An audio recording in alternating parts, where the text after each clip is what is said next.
Spiked is free. We have no paywall.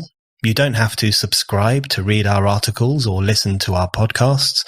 We want as many people as possible to have access to our content, and so we are determined to keep Spiked free. And we're only able to do that thanks to the generosity of our readers and our listeners. Your donations mean we can carry on doing what we're doing and provide an essential alternative voice on the big issues of the day. This is particularly important during the COVID crisis, in which Spiked has provided the space for lockdown skeptics, dissenting experts, and others to say things that have become unsayable elsewhere. So, thank you to everyone who donates to Spiked. If you don't yet donate, but you would like to, please consider doing so today. One-off donations are always hugely appreciated, but even better are regular monthly donations. Even £5 a month, less than the cost of a copy of The Guardian and a cappuccino, can make a huge difference to our work. So, to help keep Spiked free and thriving, go to www.spiked-online.com and hit the big red donate button.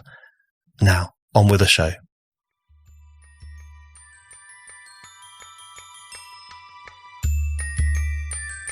Ordinary working people, you speak to them on the doorstep, certainly in some of the hard-pressed communities, they're worried about jobs, they're worried about wages, they're worried about their family. They want to talk about issues like immigration and law and order. They want to talk about the things that actually impact on them day to day. Those are the issues that, when they're raised on the doorstep, many Labour activists will just stare down at the ground and shuffle their feet in embarrassment because they're not comfortable talking about those issues. And until they start focusing laser-like on the issues that matter to people, I think Labour's got no chance of winning again. Hello and welcome to the Brendan O'Neill Show with me, Brendan O'Neill. This is a podcast in which an esteemed guest joins me to talk about the big ideas, the bad ideas, the problems and the controversies of life in the early 21st century. In this episode, I am delighted to be joined by Paul Embery. Paul is a firefighter, a trade unionist and a writer. He has been a member of the Labour Party since 1994, and he's active in the Blue Labour tendency that tries to reconnect Labour to its traditional working class support base. Paul was a leading pro-Brexit voice during the EU referendum, making the left-wing case for leaving the EU. He is a writer for Unheard, and he is the author of the brilliant new book, Despised, Why the Modern Left Loathes the Working Class. So, Paul, I want to start at the beginning. Well, at the beginning of your book, your brilliant new book, Despised, Why the Modern Left Loathes the Working Class, which opens with an event that happened almost a year ago, which was the election of Boris Johnson as Prime Minister of the UK. And you make this very important point, which I think probably people don't dwell on enough, which is that after 10 years of Tory austerity, and despite the fact that the Tory party was being led by an Etonian fop who didn't really have much in common with ordinary people, and despite the fact that the left and much of the media had spent a year telling us that Boris and his party were a bunch of fascists, despite all of that, millions and millions of working class people, especially in the Red Wall areas, voted for Boris Johnson to be PM enthusiastically in vast numbers in an incredibly large act of democracy. And you see that as incredibly telling, don't you, in relation to, well, firstly, the success of the Conservative Party in that instance, but more importantly, the extent to which the left had lost the working class. Yes, and I think that schism was on the cards for a long time, and I think that anybody who was seriously paying attention to what was going on inside our country wouldn't have been surprised by that election result. I certainly wasn't surprised by it, but I do know that lots of my colleagues on the left were pretty shocked by it because they were looking at the situation and thinking, we've had a decade of Tory austerity and Boris Johnson is a clown and Labour is now a mass membership party and Jeremy Corbyn is playing to packed houses everywhere. And very, very few people foresaw exactly what happened. And I think the problem is that most of the modern left, certainly people inside the Labour Party, and obviously I speak as someone inside the Labour Party, just simply don't mix in those circles anymore and live lives and have interests and priorities that are completely distinct from the lives and interests and priorities of millions of people in those red wall seats.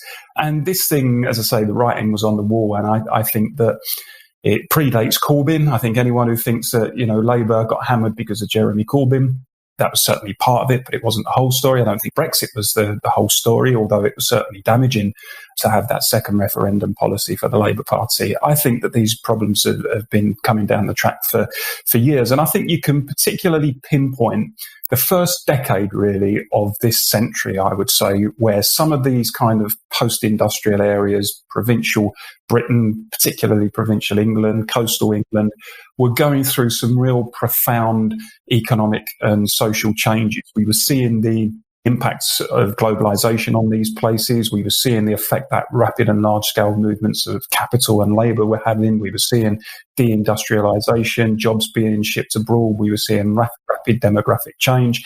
And these, lots of people in these communities were just a bit uneasy about the whole thing. They were being told, well, this is to your benefit. This is the new global market. This is culturally enriching. This is going to improve GDP.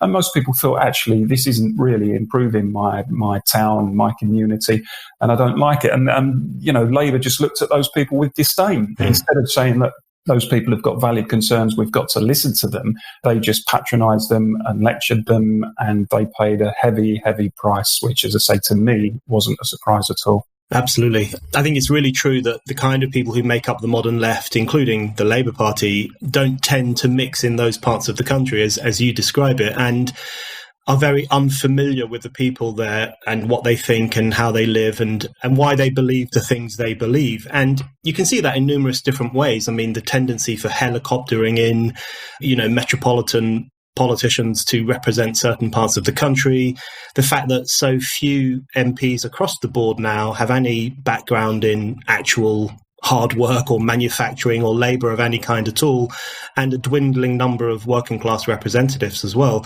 But I wanted to press you on this question because, of course, as the title of your book suggests, the title is Despised. It's not only that the left fails to mix with these people or understand them, but it has come to actively loathe them. And we can see that in numerous different ways. I mean, one small example, but good example, is the word gammon. I bristle every time I hear the word gammon because to me it just means pig. And it makes me think the left are referring to, I don't know, lower middle class or working class people essentially as pigs, as kind of a lower form of life. But there are numerous examples which we can dig down into of that kind of hatred that they often feel for that part of the country. So how do you describe the shift of the left, not simply from losing touch with its traditional support base, but coming to treat them with contempt? I think the Labour Party itself has gone through a process of pretty radical change in terms of its own demographic and its own ideology. I joined the party in 1994. I think the process was probably already underway by then, but even so, even back then, it still had a very strong working class element within the party. I mean, when we were younger, we'd probably watch Labour Party conferences on television. There'd be all sorts of accents would come from the rostrum, and there'd be trade unionists and people in constituency Labour parties who were genuinely working class in the sense that, they'd had blue collar jobs and, in some cases they'd worked in industry, heavy industry, and even MPs. I mean, you think of the Parliamentary Labour Party in years gone by would have a number of big beasts who could say, they had worked in the dockyards and in the mines and in the steelworks and that kind of thing. Now, of course, part of the change is due to the fact that deindustrialisation means we don't really have those heavy industries anymore, but we do have call centres and we do have warehouses where people are on low wages, and we do have a gig economy and transient employment, but very few of those people seem to come up through the Labour Party now. And the truth is the Labour Party has become this kind of bourgeois party of social activists and students and middle-class liberals living in the fashionable cities. And I always say, look, I've never argued that the Labour Party, all it should do is rely on its kind of old industrial working class base in order to win an election. The Labour Party, when it's been at its most successful, has been a coalition. It's been a coalition between those blue collar communities and the more kind of middle class liberal constituencies. I say it's the Labour Party at its most successful is mainly Hartlepool, but with a dash of Hampstead. I think the problem is that coalition has become completely unbalanced over recent years, where it's almost all now Hampstead and not enough Hartlepool and people in those working class constituencies in provincial Britain. Because I do think we need to sort of separate those red wall seats from the city seats. Of course, working class people live in the cities as well. And of course, young people are working class people as well. But often when you go to those red wall seats, that's where you find views a little bit more socially conservative, a little bit less liberal, a little bit less in favour of the sort of cosmopolitan globalism that the Labour Party seems to embrace nowadays. And those are the people who have been abandoned. Those are the people who have been let down. And they look at the Labour Party now and think, actually, you don't much look like me, you don't much sound like me, therefore, I don't think you're best placed to represent me. And there's, there's a huge gulf between the party and them, and whether or not it can be closed remains to be seen. But there's a huge effort to be made, that's for sure. One of the key points you make in the book is that much of the modern left and the traditional working class seem to inhabit different moral and political universes and have conflicting priorities. And I wanted to tease out some of the issues over which there is that kind of conflict these days. And I think an important one, which you write about, is globalization and globalism. And it strikes me that one of the key flashpoints is often between the beneficiaries of globalization and the losers from globalization. So, the beneficiaries are, of course, firstly, the capitalist class, who benefit enormously from the free movement of capital, but also a new middle class or a new upper middle class, graduate classes who benefit from the free movement that is offered by a more cosmopolitan world, the opportunities to work elsewhere, the opportunities sometimes, even to get more students in from overseas into their lecture halls, or even au pairs on the cheap who will work for them in their lovely homes in London and elsewhere. So they can be seen as the beneficiaries, whereas you describe very well, there are huge swathes of the country which were either left behind or ridden roughshod over by that same process. So to what extent do you think globalization and the changing nature of how capitalism works is a key flashpoint in this tension between the left and the people it used to represent? Well, it's another example, really, of the completely different perspectives of, if you like, the sort of middle-class, liberal, pro-EU types and ordinary working-class people in some of those hard-pressed constituencies. You often hear this argument from the first group about, on free movement, for example. Why on earth would we want to give up our right to live, to love somebody, to go and work in 27 other countries without any barriers? Now, if you were someone with those sorts of broad horizons, you had cash on the hip, you'd been to university, you had the means to be able to travel and work abroad, you might well look at things in that way. I can understand that people do. But actually on free movement, for example, for millions of working class people, it's a completely different sort of phenomenon. They don't see the benefits of it because they don't have the means to experience the benefits of it. If you're on low wages and living in, a tough, disadvantaged part of the country, the idea that it's easy for you just to up sticks and go and live and work for a year in Tuscany or something is just completely absurd. And for them, the impacts of globalization and free movement means something very different. It often means deindustrialization in their own town. It means that, previously solid, stable industries have been shipped abroad. It means that there's an explosion in some cases of cheap labor coming in, which in certain sectors, if they're in hospitality or retail or construction or something, can exert downward pressure on their own wages. And they think, well, actually, I'm not really seeing any benefits of this. I don't see any benefits financially. I don't really see any benefits culturally. My whole area is going through rapid change. And why are the politicians and the liberal establishment telling me that this is such a good thing and I should embrace it? And that, I think, is a good example of the completely different perspectives and priorities of the two groups.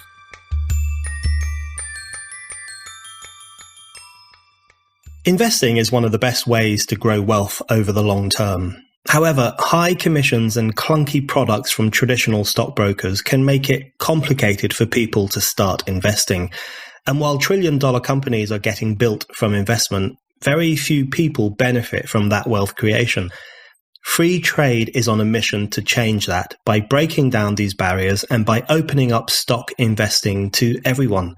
While other brokers charge up to £12 for every trade, free trade doesn't charge any commission fees, so you can start investing and keep more of your profits.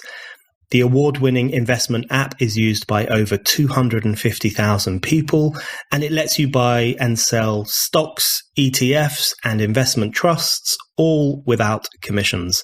It is authorized and regulated by the Financial Conduct Authority, and it is protected by the Financial Services Compensation Scheme. Free Trade has been a winner at the British Bank Awards for 2 years in a row.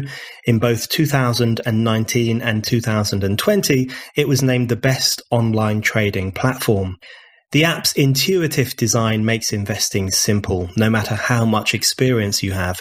It is easy for beginners and experts alike. You can start investing from just £2. Free Trade doesn't offer any speculative products such as spread betting. There's no products with leverage. They don't do day trading either. Free Trade is all about long-term investing with a transparent pricing model with no hidden fees or inflated spreads.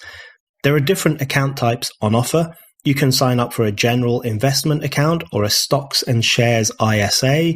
You can also sign up to Free Trade Plus, which gives you access to more advanced order types and a bigger stock universe. Free Trade is also soon going to launch self-invested personal pensions. So go to freetrade.io/Brendan today.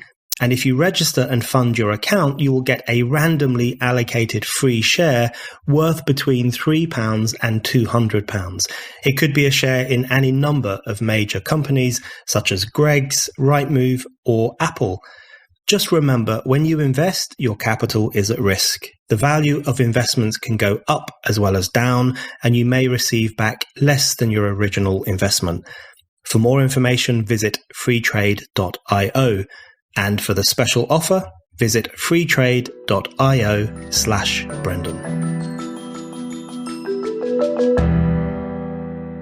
I'm probably more favourable towards a liberal immigration policy than you are, but one of the things that has shocked me, and I think you've written about this process quite a lot, one of the things that has shocked me about the immigration discussion over the past few years has been the weaponization of it by the new elites, by sections of the new left, as a means of not simply virtue signaling, but demonstrating their moral and political authority over the rest of the country, who are presumed to be racist if they have any criticisms or questions about immigration whatsoever. So the extent to which people felt that such a crucial issue as immigration had been removed from the democratic sphere and turned into something that would be imposed on them whether they liked it or not, with no serious discussion and the shutting down of any voice which raised criticisms. I think that's one of the reasons why immigration also became an incredibly flashpoint issue. It's not because, as certain Guardianistas would have us believe, that there are swarms and swarms of racist people in the north and in Wales and in Essex. It's more because that became a very real example to people of the extent to which their communities and their lives had been taken out of their control. Yeah, and I think that most people in this country are pro-immigration. I'm certainly pro-immigration. I think that it's brought benefits to this country, but there's a difference, obviously, between being pro-immigration and being pro-completely open borders and being, if you like, pro-mass and unregulated immigration. And I remember watching in the EU debate, the referendum debate, I think it was Hilary Benn, who was obviously part of the Remain campaign, being interviewed over the question of free movement and effectively just saying, look, there's nothing we can do about it. We're in the EU. Yes, we understand that working class communities have an issue with free movement, but there's nothing we can do. And you can imagine people sitting there watching that thinking, well, what on earth is the point then? Are we a democracy or not? If we've got our politicians sitting here telling us there is absolutely nothing we can do to regulate the labour supply, then that's not a club I particularly want to be part of. And the interesting thing I think about the left is that kind of pro-free movement / open borders position was always, until fairly recently, pretty much a fringe position on the left. And the mainstream position is, look, actually, we regulate the labour supply because, the labour supply is a market dynamic. And like all market dynamics, we need to have control over it. The better to be able to plan around things like jobs and welfare and housing and that kind of thing. And that was always the mainstream view within Labour and the trade unions, actually. Now, if you articulate that position within the Labour movement, as I know from experience, you're just labelled a bigot and a xenophobe. And that seems to me to have changed very, very quickly. And there are very serious and strong arguments against open borders from a left position. The way in which, for example, open borders are a boss's dream, giving them the opportunity to shunt workers in low-wage economies across to high-wage economies in an attempt to save on labour costs. It's what I heard someone once describe as a form of outsourcing in reverse, where once upon a time, companies might have thought it necessary to kind of transfer to Malaysia or something in order to save on labour costs. With stuff like free movement, they can just kind of stay put and get cheap labour in from Eastern Europe and places like that and save in that way. And the truth is, I think we have very sadly almost poisoned the debate around immigration, because I think we were going in the right direction. We weren't going through some of the divisive battles on immigration that perhaps we saw in the 60s and 70s in this country. But unfortunately, because the establishment in this country decided to say, look, we want to defend free movement, we think it's right, everybody should be pro-immigration, the left in particular were vehemently pro-free movement, I think that abused people's faith. And what was an issue that had largely been put to bed in many places suddenly became a real running sore again. And it became a real running sore because the politicians and the liberal establishment just took people for granted on it. Absolutely. And I think one of the things that people recognised, that voters recognised, because, working class voters are not stupid, as we are often told they are. I think one thing that they recognised was the extent to which the question of immigration had become bound up with the ideology of post-borders. And in your book, you make the case for the nation state, and you make the case for reversing or undoing globalization and going back to a system of national democracies, which is a view I very much share. And I think what a lot of people recognized is the erasure of borders, this idea that we should be a post-borders world. The mantra of borders equals death, which you'd often see on lefty protests. I think they recognized that was an assault on nationhood and the thing that nationhood embodies, which is democracy, national democracy, the right of a national people to determine what happens in their country. So one of the things that strikes me about how topsy-turvy politics has become is that you have these left-wingers, including in the Labour Party and outside of the Labour Party, who imagine that they are super progressive and super enlightened because they want to scrub out borders. Whereas it strikes me that very often the pushback against that, the resistance to that globalizing dynamic, seems to me to be more properly progressive in the old-fashioned sense of that word, in the sense that this wasn't a democratic act by millions of people to try to protect the idea of borders and the thing that exists within borders, which is democracy. And what I try to point out in the book is that actually from a left perspective, the nation state should be seen as a force for good, instead of, so many people on the left trying to dismantle borders and erase the nation state. Actually, it stands as a force for good for what people on the left should want to try to achieve. I mean, it is the best form of government ever invented at its upper level, at its upper limit, in my opinion. That, when you try to go beyond the nation state into supranational arrangements such as the EU, then there's much less fondness for that kind of construct amongst ordinary people. It's a single political and economic and often cultural unit in which people are much more prepared to be generous to other people within that particular unit. It's often built around historical ties in terms of language and custom and history and religion and social mores, etc. And, there's one particular group of people who would want to see the nation state erased, and that's the people who run the global corporations and the people who think that borders are a roadblock to their own kind of hegemony. They want to have access all areas. They want to be able to have the ability to move their capital around the world freely and to be able to, in doing so, put pressure on national governments by saying, look, if you don't give us what we want inside your country in terms of low taxes, in terms of low regulation, then we'll just up sticks and go somewhere else. Having the ability to do that for the global corporations undermines democracy, it undermines the vote, and it undermines, in my view, so many other things that the left are trying to achieve. And I think a group of nation states actually working together to challenge some of the kind of globalization agenda, which obviously is neoliberal in nature, and in my view has helped to increase the gap between rich and poor, has helped to concentrate vast sums of wealth in fewer and fewer hands. If you're going to challenge that, I think, individual nation states working together present the best opportunity to be able to do that. So what I argue in the book is that actually we need to harness the power of the nation state in order to challenge a globalist agenda which has not worked for ordinary people, has made people poorer, has in many respects exploited people in some of the developing countries. And, none of this stuff, as far as I'm concerned, is something that the left should be comfortable with. But until they embrace the nation state as a force for good, I think they're going to keep making these errors. And it's so true that the left should and used to look upon the nation as a force for good. And if you think back to the left in the 50s and 60s and 70s, it would often support national liberation struggles, the efforts by post-colonial peoples to make their own nation state, their own independent nation state. And of course, lots of the modern world was born precisely by a struggle of people to define a nation and to ensure that they had democratic rights within that nation. I mean, if you read the writings of the Scottish-Irish socialist James Connolly, is very clear that if a nation doesn't control its own borders, then it's not a free country. And when you then fast forward 100 years and have lefties on the street saying borders equals death, you know that something has gone catastrophically wrong with the left's understanding of how democracy works and why nations can be a force for good, even if extreme nationalism, of course, can often be a force for ill.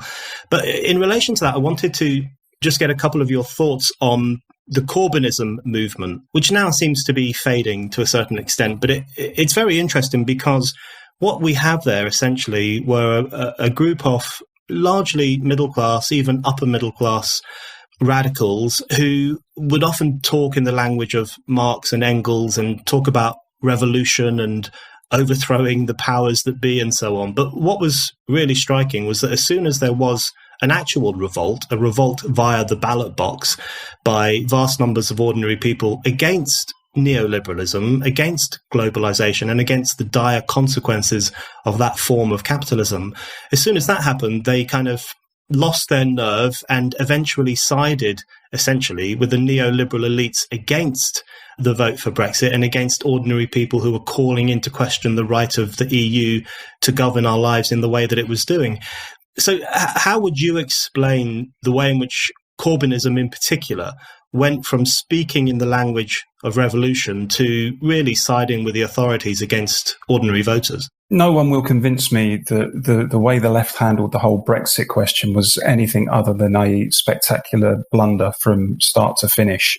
The left, in my view, should have argued for Brexit from the outset, not just because the EU stands for many things that are inimical to the interests and the aspirations of the left. Obviously, we know it's an institution that is pro-neoliberalism, pro-privatisation, etc., pro-austerity, anti-democratic, explicitly anti-socialist. So, in my view, the vast majority of the left called it wrong in terms of arguing for Remain. But once the result was over, at the very least, they should have said, OK, the people have spoken.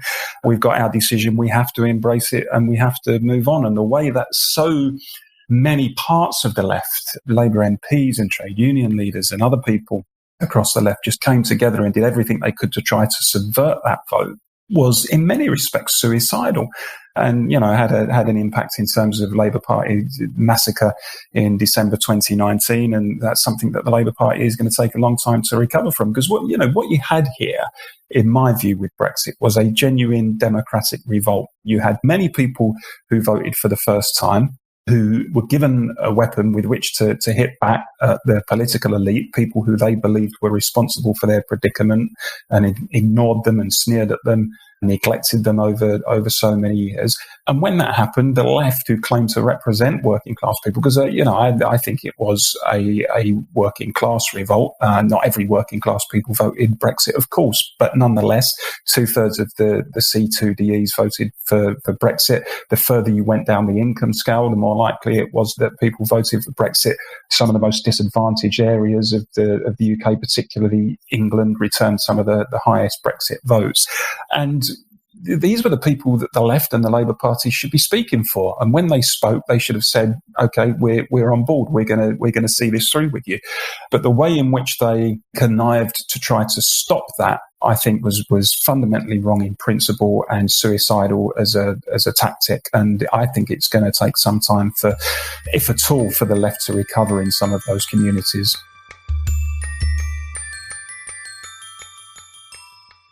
There's a sense of pride that comes with being able to talk confidently and intelligently about a subject, or to be the only one at the pub quiz who knows the answer. And that's why I love the Great Courses Plus. With this streaming service, I have the freedom to learn about virtually any topic, and not just to get the basics, but to truly master it. With Great Courses Plus, you get the unique perspectives of top engaging experts in their fields.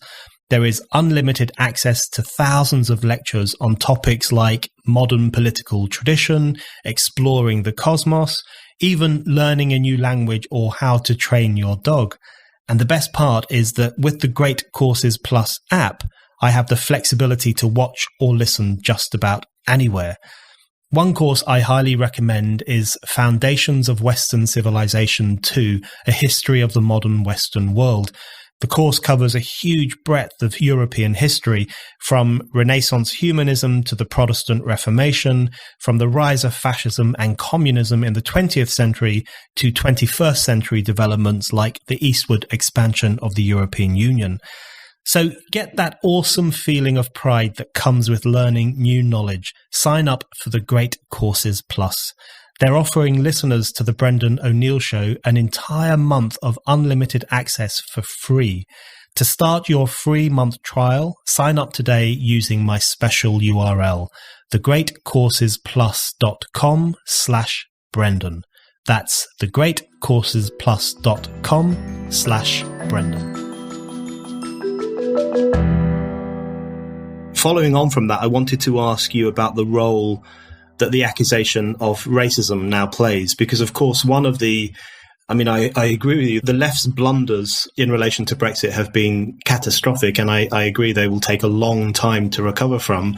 But one of the worst ones, I think, was this presumption, which was either implicit or often explicit, that anyone who voted for Brexit did so for xenophobic reasons. Anyone who voted to end free movement clearly hates foreigners and probably hates black people and Asian people in particular, none of which is ever backed up by facts, none of which is ever demonstrated in any convincing way. And it's really interesting because very often, increasingly what's happening is anyone who talks at all about working class concerns runs the risk of being called racist. It's become this almost knee-jerk response to anyone who says, let's listen to working class communities, or in your case, and you write about this in your book, anyone who uses the phrase traditional working class, and you describe in your book how you use that phrase on Twitter, and Ash Sarkar, the left-wing journalist, responded essentially by calling you a racist, which she's also done with me. I'm starting to wonder if Ash has ever met someone from a working class background who she didn't think was racist. But it's become a mechanism, I think, through which certain views are demonized, certain people are demonized and dehumanized. And there's a great irony there because, of course, racism used to be the means through which we would dehumanize sections of society. And now this accusation of racism, wielded promiscuously by the left, has become a way of dehumanizing entire parts of the country. It's one of these words that have been the subject of the sort of worst kind of word inflation. You know, when you look at how often and ubiquitously it's used now and how casually it's used now, along with words like fascist and hate and far right and that sort of thing. And it just completely devalues the term when people throw these terms around so casually. And I think the danger actually is words like that you should use sparingly. When you're accusing people of being any of those things, you should do it sparingly and only when you've got your facts right. Because the problem is, if you just tarnish all opponents with those sorts of labels, then the real racists and the real fascists who are out there will get away with it, and they won't be identified because they just say, well, they call all of us racist, so I'm no more racist than you, mate. So again, as a tactic, I just think it's disastrous, and it sadly explains how so much of today's left has become really authoritarian in nature and largely responsible for driving this culture war and the suffocating atmosphere which we see, which just seeks to silence or cancel anyone who doesn't subscribe to their ideology. And I think the frightening thing is, as I say in the book, once upon a time in political debate, if somebody disagreed with you, they would say, look, I disagree with you. More often now, you hear the phrase, you mustn't say that. And, you know, almost as if some debates are completely off limits, or, you know, the other thing that people say is that's offensive, almost as if the debate should go no further at that point. The minute someone has said, I'm offended by that, that's like a clincher in debate for them. And, you know, we need to push back against this stuff. The idea that just because you have expressed a genuinely held belief, that someone should take offence at that and that you should be forced to pipe down, I think is chilling. And we shouldn't allow people to get away with attempting to silence people like that. I don't argue, as I say in the book, I don't argue that, you know, you should go out of your way to gratuitously hurt people's feelings or upset people for absolutely no reason. But if you've expressed a genuinely held view and someone has taken offence at that, then the problem lies with the person taking the offence and not with the person who's giving the opinion. And I think the problem, the really frustrating thing, is the politicians are useless at challenging this stuff. They're all absolutely petrified of putting their head above the parapet because they think it's going to be shot off and they think they're going to themselves be demonized as bigots, etc. Which is, you know, I don't know. I think a lot of people probably thought that Boris Johnson's government would ride to the rescue on some of this woke stuff and start pushing back against some of this woke stuff. I don't see that at all, actually. I think there's a huge amount of cowardice that runs through mainstream politics with a failure of politicians to stand up. And I think it needs a concerted effort among wider society to say, look, these people are trying to shut down debate. They've got away with it so far because we've been too scared to stand up to them, and no more. You know, we're not going to let these people get away with it anymore. That's how we need to challenge them. I want to ask you specifically about the religion of liberal wokedom, as you describe it in your book. And you correctly point out in your book that the upper echelons of the Tory party buy into this as much as anyone else. And I think that will prove to be correct over the coming years. But firstly, in relation to the racism / working class question, I think one of the things you also write about in your book is identity politics and the role it plays in contemporary political life. Because one of the frustrating things for those of us who criticize identity politics, of course, is that we are often accused of not caring about minority groups and the specific issues and problems that minority groups might face, which is obviously completely untrue. What we're talking about and what you talk about in the book is the way in which the obsession with identity, the obsession with your racial category or your sexual category or your gender identity or whatever else it might be, the way in which that grates against the possibility of social solidarity and the possibility, in fact, of class solidarity. And it strikes me that the current fad of intersectionality, it looks to me like a new form of divide and rule, except it's stated in more politically correct terms, because what it essentially says is, you know, you can't really have a broad class because, you know, that might contain black women, and black women have very different interests to white men. Whereas a traditional understanding of the importance of left-wing politics, as far as I can see it, was precisely that you could overcome those minor differences in the pursuit of a broader common interest and a broader class interest. So that's another thing I find very striking about contemporary life.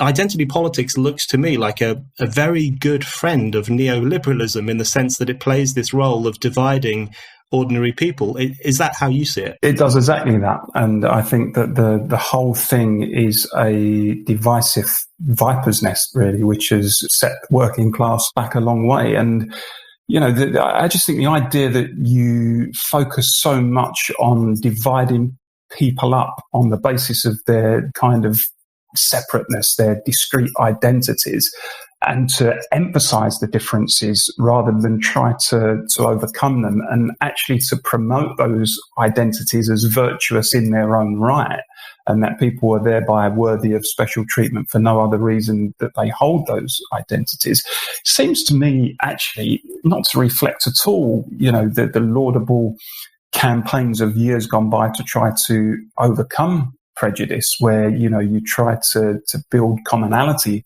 between people, and you try to look at and exploit the things that you held in common in order to promote unity between people. I'm a great believer in Martin Luther King's people shouldn't be judged by the colour of their skin, but by the content of their character. And of course, and the whole thing's got a very kind of middle class whiff about it, because working class people are worried about things like jobs and housing and wages and that kind of thing. But if you don't necessarily have those pressing concerns in the same way because you come from a bit more of a fortunate station in life, then perhaps you can afford to concentrate on some of these more obscure battles around identity. But all it does, frankly, as far as I can see, is fragment the working class and undermine the opportunity for the working class as a whole to be able to advance their interests on the important things that matter to them, as I say, jobs and wages, employment and housing and that kind of thing.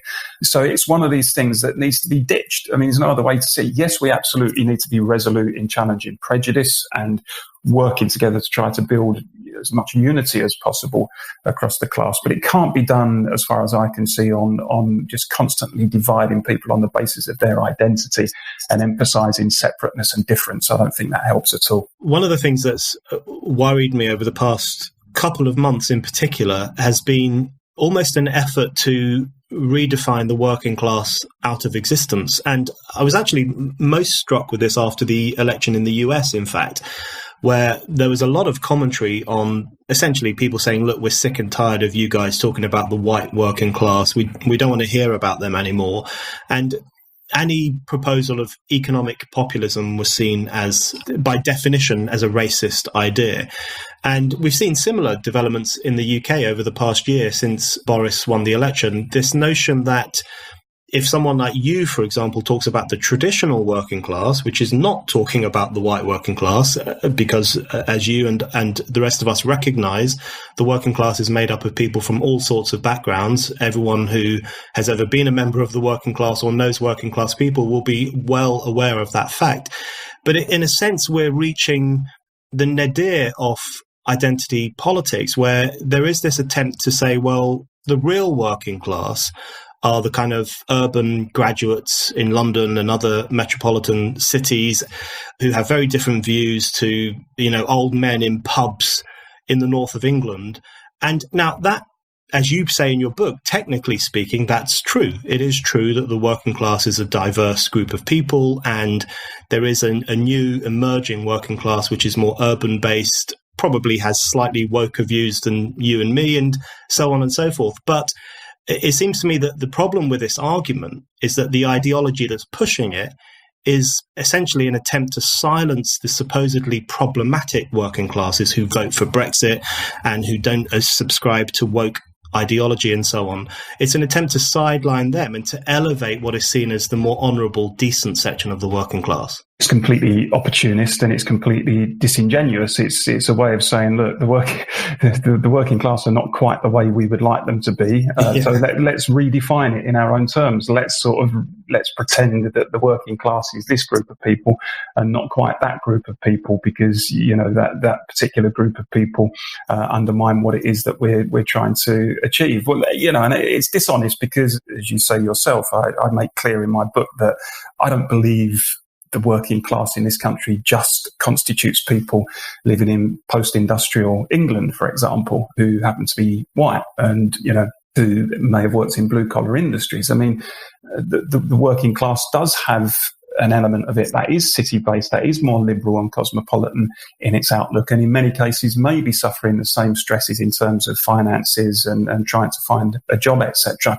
And I make very clear in the book that, we have to try to build the biggest unity amongst the working class. But it strikes me that same approach isn't taken by people on the other side of the argument. They just focus incessantly on the element of the working class which is reflective of their own particular views, and then just try to dismiss everybody else or pretend that they're not working class in some way. And on the point that you raised about the traditional working class and how people just assume, parts on the left just assume that when you say that you're talking about the white working class, I think actually that kind of reaction just betrays their own prejudice, because when I use the term traditional working class, I'm talking not just about white people. I'm talking about the Windrush generation. I'm talking about, the black man who came over with the Windrush generation and worked on London's transport system. Or I'm talking about the Asian family who came over and live in a northern mill town and have been there since the 1950s or 60s. So when people argue that to say traditional working class is to mean white, they're actually saying that black and Asian people who have been here for 50 or 60 years in some cases don't qualify for being part of our traditional working class. I think of my own in-laws who came here from Calcutta in the 1960s. My late father-in-law, who was a sheet metal worker, who I'm pretty sure would have regarded himself proudly as part of Britain's traditional working class. Are they saying that he shouldn't be considered part of the traditional working class? And again, it's a follow-on from the identity politics stuff, where so many people in their own minds on the left just divide people up on the basis of identity, and it leads them to these sorts of conclusions, and they've got it fundamentally wrong in my view. Even the term white working class is ridiculous in many ways, because there's differences even there. My parents are working class immigrants from Ireland. They are white, but they are also newcomers to this country, relatively speaking. And I think one of the most frustrating things that I find when people say to someone like you, don't you know that there are more than white people in the working classes? People are well aware of this. My dad worked in the building industry all his life, and he worked with predominantly Irish people, but also black people, and more recently Eastern Europeans, especially Romanians and Albanians. And the idea that those kinds of people don't understand what the working class is a complete joke. They have a far keener understanding of it than some of those commentators and some of those activists around the Labour Party.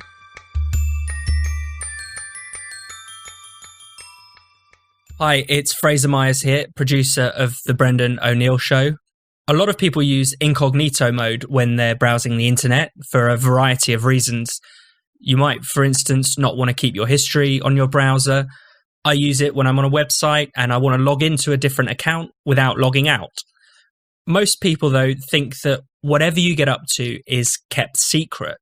And it's true that the sites you visit might not get saved to your personal history and the cookies won't get saved to your browser, but your internet service provider can see every site you've ever visited. Even if you're in incognito mode, even if you clear your history, and that's whether your provider is BT, Sky, whoever. In the UK, internet service providers are required by law to store all of your metadata from the last year, but you can still protect your privacy. ExpressVPN is an app that reroutes and encrypts your internet connection through their secure servers, so your internet provider can't see the sites you visit. I now use ExpressVPN whenever I'm browsing the web. Not having to worry about who's tracking what I visit just puts my mind at ease. It's a complete game changer. There are so many other reasons to choose ExpressVPN as well. It protects 100% of your data with its best-in-class encryption. It runs seamlessly in the background. There's no lagging or buffering when you're using it.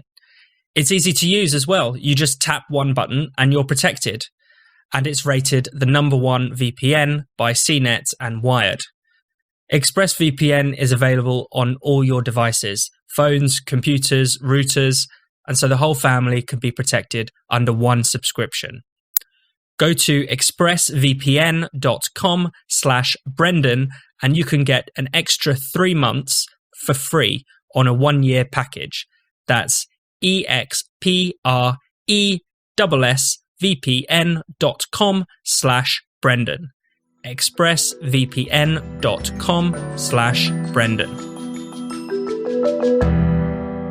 I wanted to move on to the religion of liberal wokedom, which is a very nice phrase, and I think I know what you're talking about. It's something that you and I comment on quite a lot. But could you just describe for our listeners how you understand wokeness or this religion of liberal wokedom, what it means to you? Wokeness for me is about people who are very pretentious about certain social causes, but that's also coupled with a real deep intolerance towards people who might disagree. I think it's about people trying to signal their virtue by being seen to express a particular fashionable moral or political opinion, or to denounce someone for expressing an unfashionable political or moral opinion. And they often do this by spreading a hashtag or wearing a bracelet and this kind of stuff, what I refer to in the book as slacktivism, or woke slacktivism. And, many of these people, in my experience, have got no real interest or involvement in grassroots political organising or campaigning. They think that actually campaigning can be done simply by sitting behind a keyboard and sharing a meme or something. And again, it's got a middle class whiff about the whole thing. It seems to me to be largely kind of middle class graduate types who engage in that sort of stuff. And I don't think it's a substitute at all for the hard yards of political campaigning. And I made the point recently that Marcus Rashford has come in for a lot of stick because of the various campaigns that he's run about school meals, etc. And I think actually he should be applauded, because although he's been criticised for being woke and virtue signalling, I don't think he has actually. I think what he's done is he's seen what he considers to be an injustice, and he's gone about, politically lobbying, speaking to politicians, campaigning and doing what he can to raise interest in it. And I have time for people like that. I have very little time for people who think that, sitting on your iPhone and just tapping furiously in an attempt to gain some social kudos by being seen to be woke. That doesn't impress me at all. And do you think this represents a broader shift from a left that was concerned with tangible problems like the economy, jobs, housing, people's living conditions, the right of people to be wealthier and more comfortable, those kinds of real tangible issues which motivated the left for a very long time, towards less tangible issues like cultural attitudes, what you say about trans people, whether you speak the right language on every single issue. I mean, in your book, there's a very interesting part where you talk about how a lot of the rot of contemporary left politics set in from the 60s onwards, when there was this kind of shift towards a new left, and it tended to leave working class people behind because they didn't share its outlook.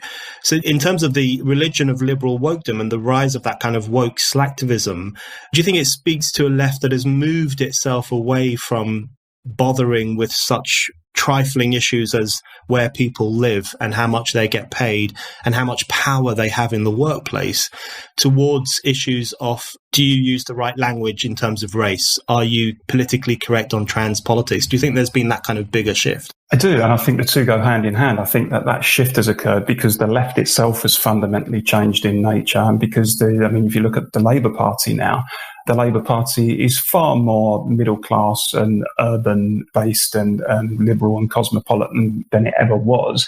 And because of that, it's adopted a different agenda to the traditional agenda, which mattered to working people in terms of jobs and housing and wages and that kind of thing. Now, I'm not saying they don't discuss those things. They do, and arguably a bit more so when Corbyn took over. But what they also do is they spend an obsessive, and I see this because I'm a foot soldier on the left, and they spend an obsessive amount of time discussing issues that for the vast majority of working class people are not particularly important. So, ordinary working people, you speak to them on the doorstep, certainly in some of the hard-pressed communities, they're worried about jobs, they're worried about wages, they're worried about their family. They want to talk about issues like immigration and law and order. They want to talk about the things that actually impact on them day to day.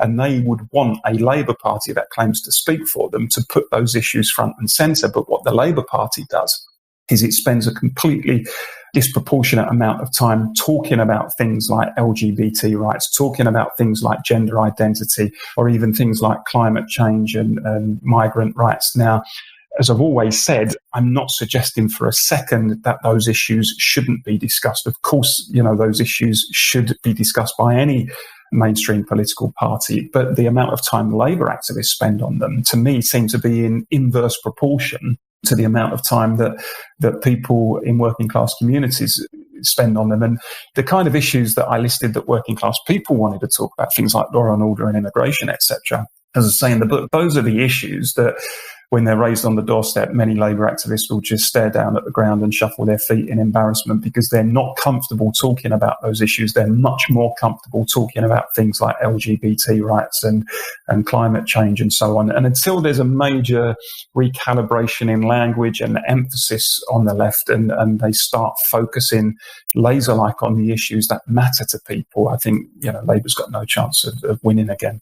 The disproportionate focus of sections of the left on those issues, which most people consider to be fairly minor. Now, anyone who says that runs the risk of being told that, I've been told this myself, you think all working class people are homophobic and don't care about gay rights. I don't think that at all. I think the opposite. In fact, I think there's a huge amount of tolerance in working class communities and the rest of the country for gay relationships, for trans people, for all those forms of living. I think there's a wide spread acceptance of that, and an acceptance of the importance that people can live their lives as they choose, with no discrimination, no punishment, no harassment at work, and so on. I think that's a view that's widely held. But it strikes me that one of the important points about the disproportionate focus on these issues by sections of the left is that, in a way, they've become not simply things that the left can obsess about because they feel more comfortable talking about those things rather than about how to get jobs for people who don't have them, but also because they've become almost useful tools for pushing back against and correcting the supposed wrong think of vast swathes of the country. So if you look at something like the politics of gender fluidity, for example, what I find really interesting about that is not simply about saying that trans people should have the same rights as everyone else, which I completely agree with. It's also about saying there's a problem if you use terms like mother and father. There's a problem if you bring your son up as a boy, even if he displays certain feminine traits at an early age. And so it strikes me that they've become means through which, quite opportunistically, sections of the left are almost chipping away at some of the things you write about in the book, which is the traditional convictions and the traditional beliefs of a majority of people in the country. The big problem for the left is that it's all very well kind of trying to foist this new way of thinking on people, that if you haven't actually won hearts and minds, then it becomes meaningless, because as we've seen, in Britain and to a certain degree in America, that kind of wokeness doesn't penetrate the ballot box. People hit back at the establishment over Brexit. In America, the Rust Belt hit back at the establishment when they elected Trump. And it's all very well kind of peddling this stuff, but ultimately people can fight back against it through the ballot box and let you know what they think if you haven't won them over to it. And I believe what you said, actually. The vast majority of people in this country are tolerant. I think we've made huge progress on things like gay rights, for example. I mean, once upon a time, people were persecuted because they were gay. Thank God we've moved on from those days where people don't suffer the kind of abuses. It still happens, of course, but by and large, we've eradicated so much of that kind of stuff, thank God. But the idea that, people who still hold some traditional, dare we say, socially conservative views on some things shouldn't be allowed to express them or should be denounced if they do, strikes me as the very opposite of tolerance, actually. I mean, my friend Maurice Glasman says regularly, there's none so intolerant as those who preach tolerance and none so exclusionary as those who promote inclusiveness. And I think it's very true. And you kind of see it all the time. I see it all the time on the left, where you argue particular opinions and people's chins hit the floor because they can't believe that someone on the left is arguing such a thing. A good example, which I refer to in the book, is the question of family. Now, every study virtually that's ever been carried out shows that children brought up in a stable home with two parents have better outcomes generally than kids who are brought up with one parent. And, children who come from broken homes are more likely to turn to drugs and be in trouble at school, etc. But there are so many people on the left who simply don't want to have that debate. They try to shut you down because they say you're stigmatising single parents, and families come in all shapes and sizes and those sorts of cliches. Now, I don't see why, as a left, you should turn away from kids who are suffering simply because it's politically incorrect to raise the issue. I think that a left should be confident about saying, look, we believe that kids raised in a stable home with two parents generally do better than those who are not. So therefore, of course we accept we can't force people to stay together, but we want our society, where possible, to try to promote that outcome and achieve it for as many kids as possible. And that doesn't mean that you're stigmatising single parents. Lots of single parents do a fantastic job, and we should give them whatever help we can. But to even raise that as a question on the left is like a red rag to a bull. And I just kind of think if you can't even raise simple questions like this about children's upbringing, then frankly, what are we in business for? Absolutely. And as you say, it's actually bizarre that you can't talk about these things, because we are talking here about sections of society who face great difficulties. I mean, there are many single parent families who do a very good job, but it's unquestionable that being a single parent is very difficult, and that it has sometimes detrimental impact on the next generation if they don't have a father figure or a mother figure, or, what most of us would recognize as a very positive, balancing influence in their lives. And I often think that in relation to something like the knife crime crisis in London, which the left is incredibly reluctant to talk about, or it talks about it in incredibly narrow health terms, which strikes me also as an abandonment of fairly vulnerable sections of our community who, for various reasons, are falling down the spiral of gang behavior and crime and so on. But I wanted to just come back, just to bring the conversation to a conclusion. I want to come back to something you mentioned there about wokeness not doing well at the ballot box, which I think is a really important point. And I think the most remarkable event of this year, and possibly of the past 4 or 5 years, was Donald Trump getting 73 million votes in the presidential election in November, which tells me there are tens of millions of people who are still incredibly dissatisfied with the status quo ante, incredibly dissatisfied with establishment politics, technocracy, and so on. And of course, we saw a similar thing here when the Red Wall revolted against Labour and voted for Boris last year. But I wanted to put it to you that even though wokeness doesn't do well at the ballot box, we always seem to end up with it anyway. And I think that's one of the things that people like you and me are going to have a reckoning with, because it strikes me that the people who voted for Boris in December last year were not particularly woke, were not right on all the issues you're supposed to be right on about, probably were pro-Brexit, concerned about immigration and all those things that you discuss in detail in your book. And yet we're ending up with an administration which seems to be going further down the woke route, which was very, very cowardly in relation to the Black Lives Matter protests in terms of defending statues, for example, or defending British history or defending those kinds of traditions, even though polls found that most people around the country were disturbed by the images of statues being torn down. So how would you explain this disconnect, not simply between the left and ordinary working class voters, but between the establishment and ordinary working class voters? And what do you think can be done to bridge that gap? Well, I wrote a piece about this morning, actually. I mean, there's an awful lot of personal cowardice around at the top of politics, with politicians frightened to be the first person to say, actually, we need to push back against this nonsense. So I'm convinced, actually, we can't put faith in politicians to address this. We need a united front across wider society. And I think the interesting thing is that actually when you speak to politicians and others in senior positions, often they will say, well, of course, some of this stuff is absolutely mad, but what they say privately is often different to what they say publicly. And there's a similar thing goes on with the whole kind of gender self-identification issue. I mean, I speak to numerous people in the trade union movement who will say to me under their breath, well, of course, it's completely insane. We all know that. But, they're frightened to say it publicly because they think the sky is going to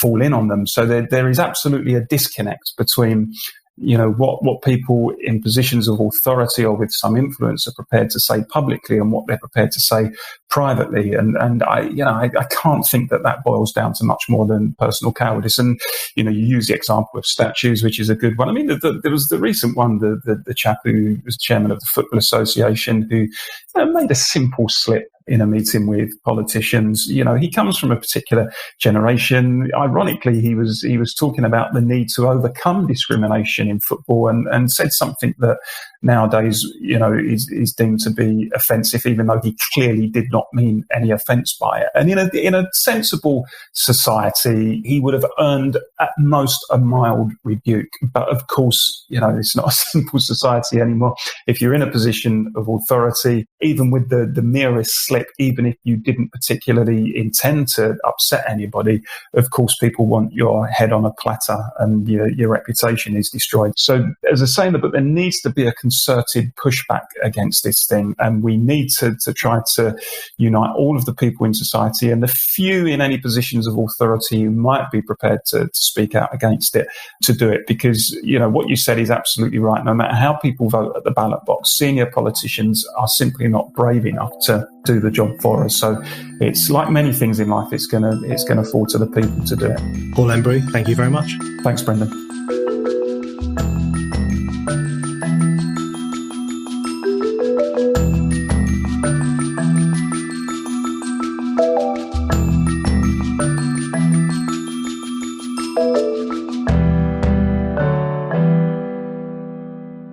Thank you for listening to The Brendan O'Neill Show. We'll be back with another guest and more discussion.